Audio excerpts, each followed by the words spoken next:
Hello, everyone. Welcome to another episode of Not a UX Designer.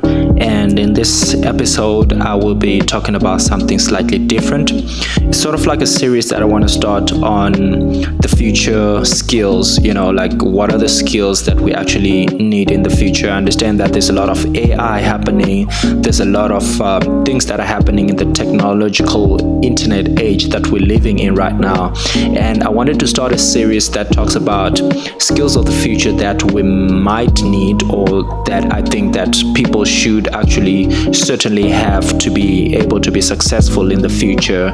And I think one of the biggest things around that is remote working. The reason why I think remote work is one of the skills that is going to be very big in the future, and not just being able to use Skype and talk to people abroad, but actually understand how to manage your time, how to self-manage.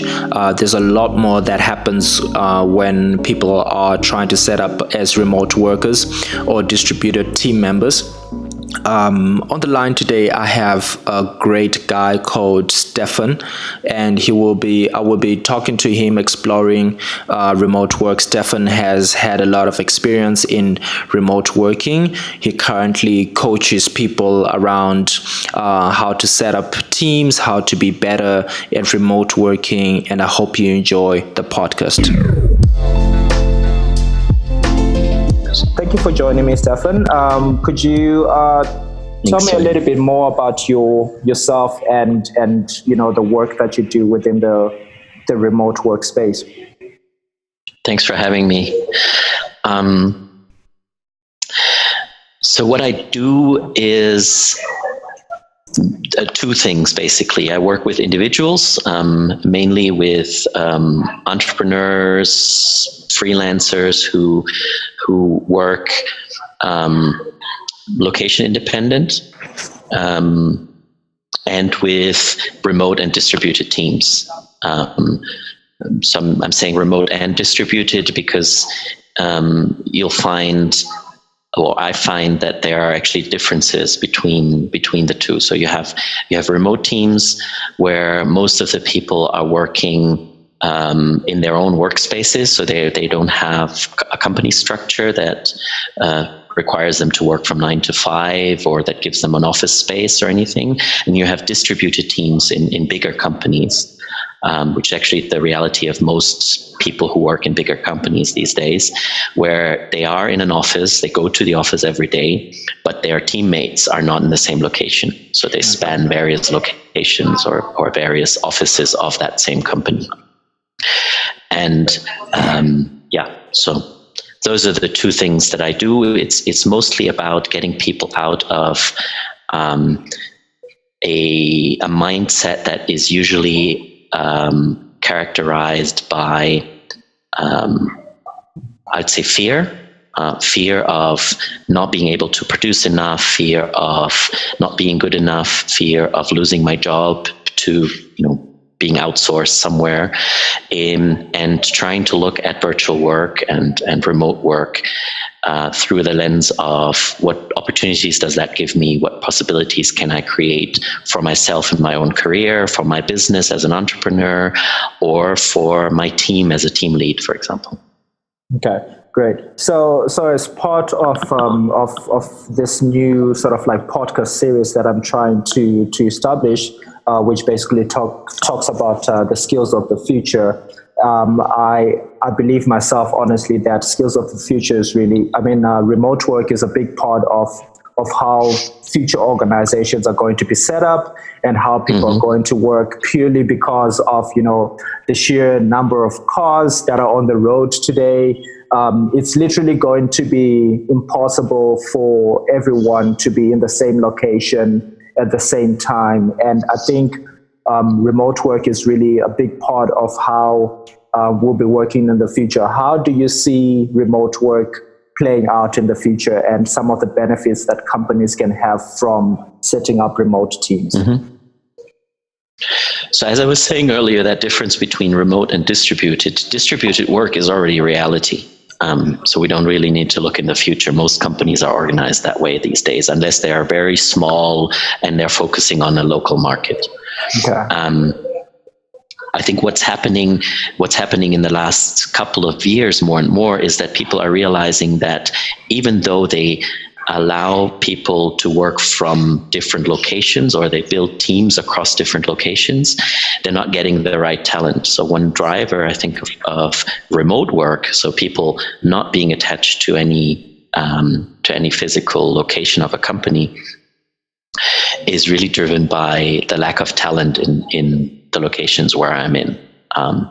So you can see that a lot in the programming, software development space, where the best programmers can just say, no, I don't want to work in your location. If you want to work with me, I'll be remote.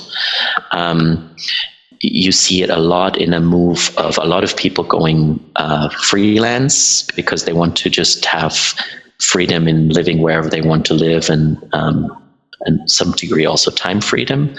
So a lot of what's called the gig economy, I think, is driving some of that as well, which is by necessity for some people because they don't find a job where they need it, but also by choice of a lot of people. You know, I prefer to be a freelance designer than to be hired somewhere, because then I can be wherever I want to be and take gigs as I need them to pay my bills.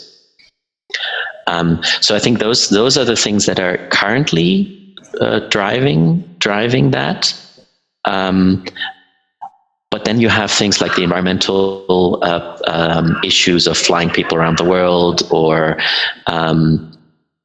even budgetary things. A lot of companies just, you start a new project, and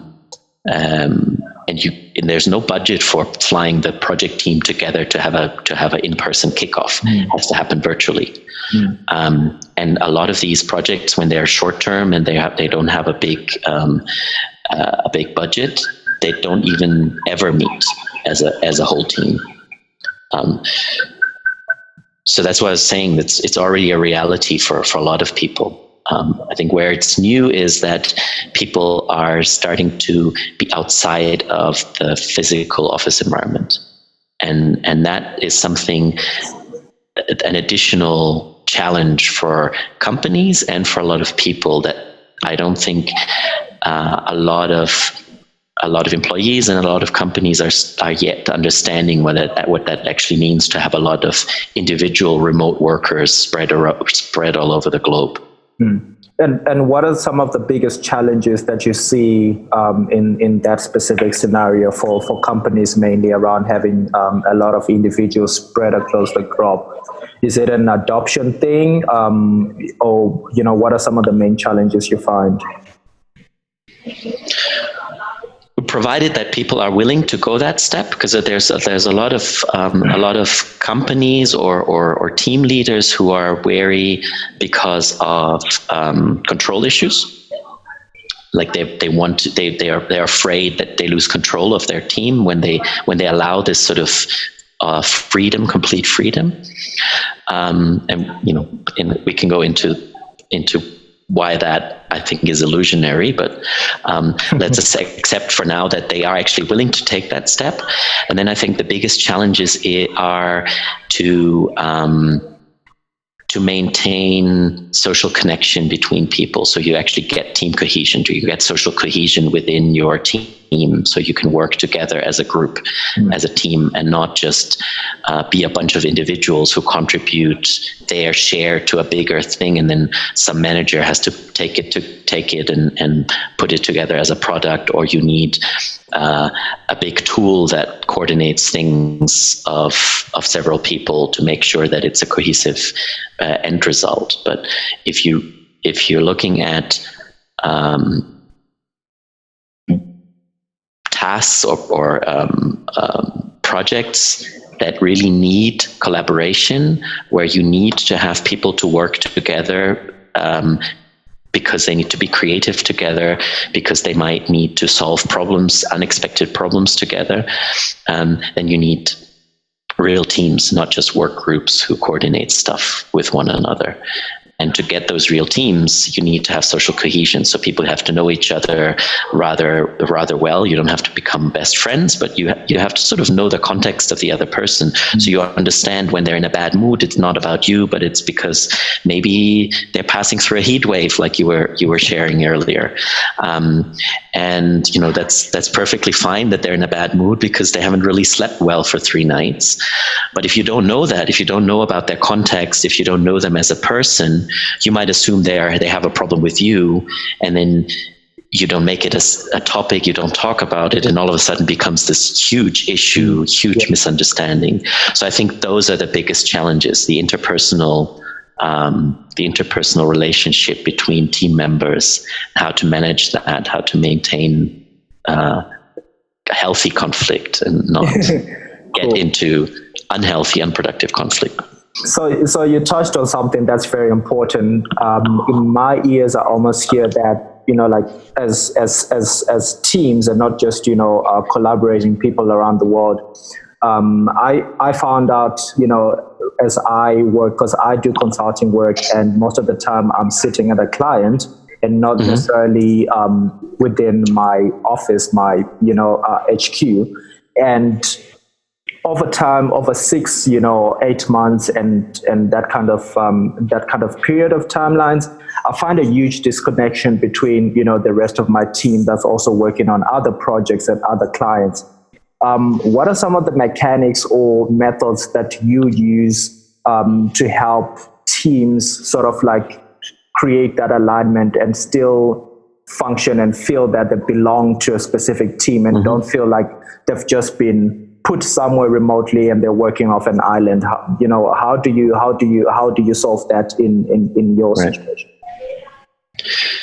So I think it's worth, before saying what you can actually do, is worth saying 2 other things. One is that virtual work promotes task focus. So what we do is we focus less and less on the relationship we have with the person, focus more and more on the task issue. So I think everybody, or most people who have this sort of distributed work environment, have experienced these meetings where you go on a call and then somebody will say, so why are we here? Let's go. Let's focus on what we get done so we can go to the next call. Because, we all are tacted also 1 hour, every hour we have another meeting. So it's quite natural for us to focus more and more on tasks, and we have to remind ourselves and be explicit about building relationships and focusing on relationships. So that's one thing. And then what can you actually do about it is, for one, you probably want, you want to use the time you have with people, the real time you have with people. So when you're in video calls or even only with audio together, to build in moments where you can actually share on a different level than just did I get my tasks done, or what challenges did I have with them. So what we do a lot in what we promote a lot in trainings is that people start their meetings, especially when it's standing teams that meet regularly. You start your meetings with a warm up or a check-in where you share something about, if people are moving around a lot, you can have a round of where am I at right now, what happened earlier in the day. How are you feeling right now? Because, people might come into a meeting completely stressed and they'll just need a minute or two to take a breather. And aside from this social function, it also has a technical benefit. And that is, when you make a round of everybody saying something, you also check that everybody can hear and everybody can be heard. Okay. Which is also not always the case. So it has these 2 things that you get done at the beginning of the meeting. You allow people to have a breather and to arrive. You share social stuff that is not about the spreadsheet that I've set up wasn't working in that way or the other way, and you checking your connection and your tech as well. The second thing that I would say you can do is to encourage people to connect with one another whenever they can. So that can be through chat, it can be through meetings. It really depends a little bit on the culture of the team, but to make sure that there are regular connections. The more frequent people interact with one another, the more likely they're going to start talking also about other things than just work. It's like, if you're co-located, when you're in the same building or in the same physical space, you get together, you arrive together at the office and you start chatting about the weather or how your kids are, or how the canteen has really had bad food yesterday, or whatever. When you meet the classical, there are less and less of those, but the smokers, there's a lot of socializing going on when they go have a smoking break, coffee breaks, etc. Those are things that happen rather organically and naturally in a shared space, in a shared physical space, and they don't happen at all in a virtual space if you don't build them in. So you want to encourage interaction, communication as much as possible between individuals. You want to encourage spaces in the normal meetings that you have as a group, so you start sharing socially. And the other thing you can do as a team leader is to make sure that not always the same people work together. So if I might have subgroups in my team. So if my team is 12, 15 people, I tend to have subgroups who work on specific issues. Okay. So you have if you're looking at a software team, you have the interface designers who usually tend to work together. You have the back-end people who tend to work together. And find ways of connecting them across these little subgroupings, because they know each other well. They work together every day. They have to do their stuff together. Yeah. They usually also exchange, more social things. But the others don't. So find ways of making those connections so that they start those silos, and they can start breaking those silos. Exactly. Okay, cool. So I think those are 3 really practical things you can do. Built-in warm-ups into your meetings, one-on-ones, and breaking the silos. Okay. So what's sort of like the ideal setup for remote or virtual work, and how do you deal with time zones? So I think the first part is sort of the physical environment and the actual gadgets that you're using. So I think it's really worthwhile having, depending on the work you do, you have some space where you can have social interaction outside of the tasks that you do, especially when your work doesn't really require you to communicate a lot with other people. So when you are hours and hours immersed into a problem on your own, you want to have a physical environment. I'm here in a co-working space, for example, where you can have lunch with somebody, where you see other people, so you don't end up in the isolation spiral. But you probably also want a space where you can work in a concentrated manner. So you want to make sure that you have both of these. I do that by working partly at home and working partly in a co-working space. So when I know I need to be shut off the world, and I find, it means that I have to do it in the mornings because my kids are at home after school, so there's no peace and quiet then. But in the mornings, I can be at home and work and be concentrated because there's not going to be nobody disturbing me. Okay. And then, depending on the times here, I also have meeting rooms that I can log myself into in this co-working space. In terms of the gadgets and tools, I think it's always good to have a headset, especially when you're working in spaces where there's a lot of other noise around. It's really annoying to work with people, to have to meet with a lot of people who don't have, who use the built-in microphone of their computer, and then you hear all the background noises and all sorts of other things. It's very disturbing. And it also means that you don't hear so much of, like, there's some people talking behind me. I don't know if you can hear that. Just a little, yes. Exactly. So I also only just hear it a little bit. I don't get distracted all the time because somebody's speaking. In terms of software, It really depends what you're doing. So I think for teams, I would recommend you have a good meeting tool that really serves your purpose. So you want to figure out, what do I need to do in meetings?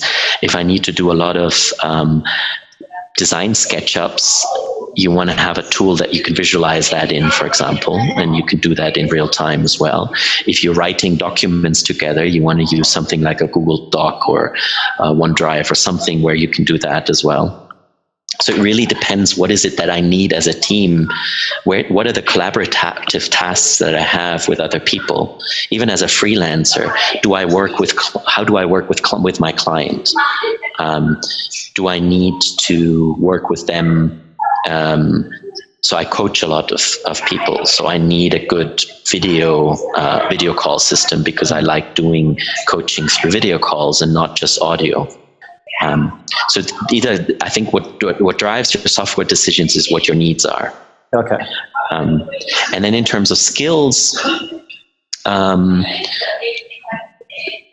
the biggest, for me, that's the biggest difference between distributed and remote work. Because distributed work, you're still coming 9 to 5 to your job, to your office. You have all the infrastructure that you need. They give you a desk and a chair and a computer and etc., which remote workers often have to provide for themselves. And so what that means is that you have to set up your own structure. The structure and rhythm of your day is not determined by, you have to be at the office at 9 and you leave between 5 and 7, and then you have a lunch break in between, and there's nothing around you in terms of other demands. Like when I'm working at home and my wife is at home and she sees I'm not on a call, she'll come and ask me something. That won't happen if I'm at the office, right? And I have to be able to set boundaries and say, no, now I can't help you. In an hour I'm free and then we can talk. Or if it's a case, say, hey, hang on a second, I'll have a break and we solve whatever needs solving.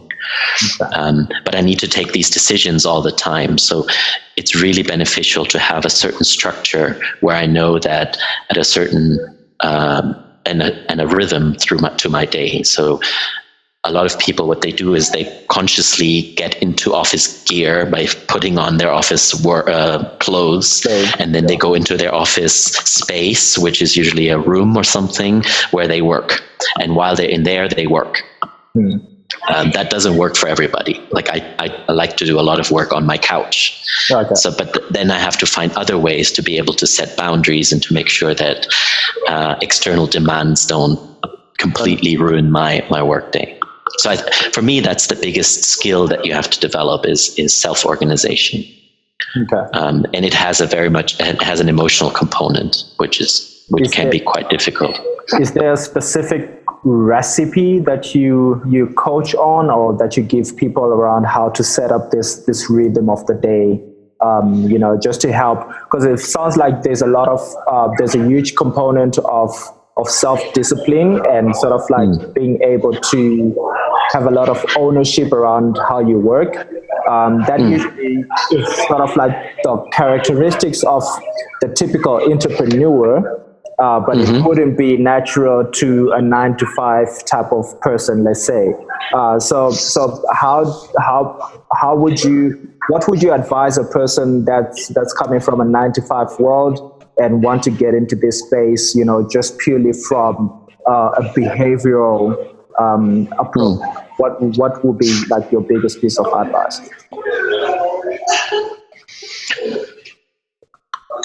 So the barrier to being more self-organized and being self-disciplined in that way can be from different sources. But I would always start at my environment and the habits that I develop. So key habits can sort of give a frame for my structure. So if I have a habit of planning my day in the morning, for example, some people prefer in the evening, but for the sake of example, let's use that. So I start my day by planning it and prioritizing what do I need to do today, looking at my calendar, etc. So that's sort of the kickoff that gives me a a sort of a starting point. And then I might have a lunch break that I consciously plan that is always at the same time or always around the same time as well, and a few touch points in between where I check in with myself. For example, how am I doing? Am I still following my plan, or have some stuff emerged that I needed to attend? How do I adapt the rest of my day? But also, how do I feel? Am I still up with energy? Do I need a break, etc.? And so those two habits, basically planning your day and checking in with yourself, I think they are really a good starting point to create some sort of a rhythm into your day. Okay. And they are both in a way about self-awareness and self-observation, which I think is a very crucial skill to develop and to work on. If that doesn't help, the issue is likely a bit deeper. And entrepreneurs are more aware of this, but they don't necessarily have it figured out. So I myself have struggled with this and struggle with this from time to time, and a lot of my clients do as well. That you get into these phases where, for the sake of you just can't be productive. You end up being distracted all the time. Yeah, it can be because there's a lot of pressure. It can be because or you need a break, or it can also be because you don't have enough to do, and all the things that you do need to do are sort of these things that are important but not urgent.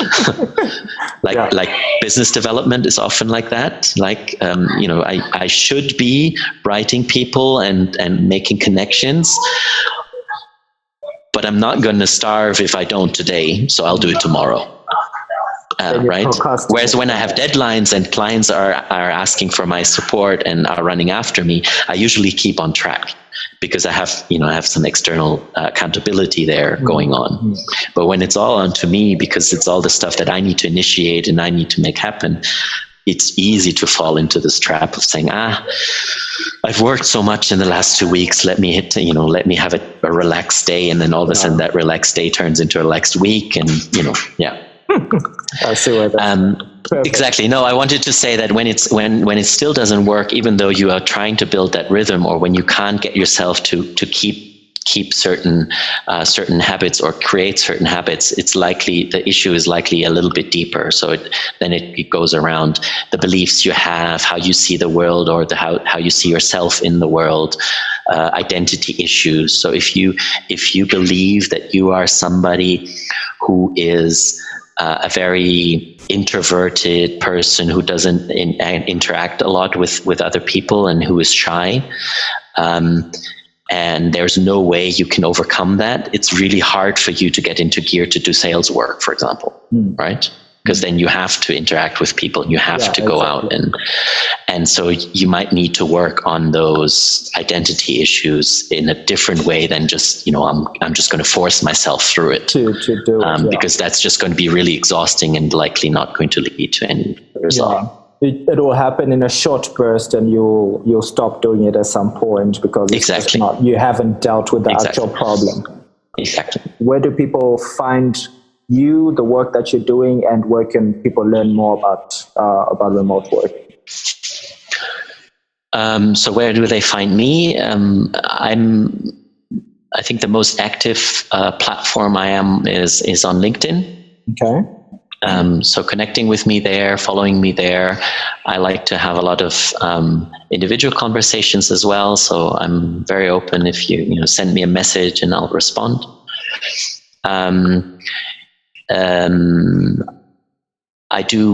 What I do offer is, as I said initially, there's two things. One is focused more on individual work, as how do you organize yourself? How do you get yourself into the realm of possibilities, in the sense of, what can I create with a new way of working? What can I create with taking advantage of the freedom that remote work or flexible work offers me as an individual worker, but also as an entrepreneur or freelancer.